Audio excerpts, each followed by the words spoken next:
नमस्कार, आपण पाहतो आहात युग बदल न्यूज मराठी।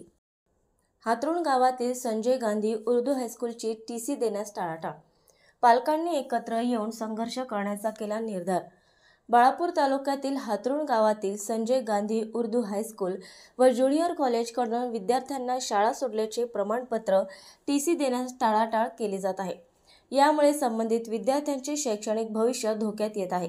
या प्रकरणी संतप्त पालकांनी शिक्षण विभागाला तक्रार दाखल केली असून उरळ पोलीस ठाण्यातही याबाबत लेखी माहिती दिली आहे। दिनांक 10 जानेवारी 2025 रोजी महाराष्ट्र राज्य अल्पसंख्याक आयोगाचे अध्यक्ष श्री पॅरेक खान यांनी अचानक हातरुण येथील या शाळेला भेट दिली होती।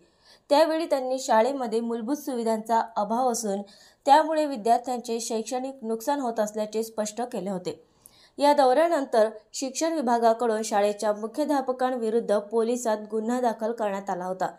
सदर प्रकरणावरून पालकांनी पत्रकार परिषद घेत शाळा प्रशासनावर गंभीर आरोप केले आहेत। गेली 2-3 वर्षे ती सतत मुलाची टीसी मागत आहेत, परंतु शाळा प्रशासन वारंवार नकार देत आले आहे। आता पालकांनी आपल्या मुलांच्या भविष्यासाठी एकत्र येऊन संघर्ष करण्याचा निर्धार केला आहे।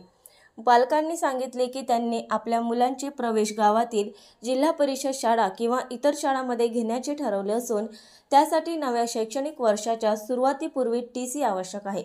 जर शाळा प्रशासन यामध्ये सहकार्य करत नसेल आणि शिक्षण विभाग व जिल्हा प्रशासन याबाबत काहीच पावले उचलत नसेल तर सर्व पालक मिळून आमरण आंदोलन छेडतील असा इशाराही त्यांनी दिला आहे। या पत्रकार परिषदेला माजी सरपंच वाजिद खान, साबिर खान, सय्यद मुजाहिद, अयूब खान, शेख आबिद, शेख रफीक, सलीम शाह, यासिर खान, शेख मुजाहिद आदी उपस्थित होते।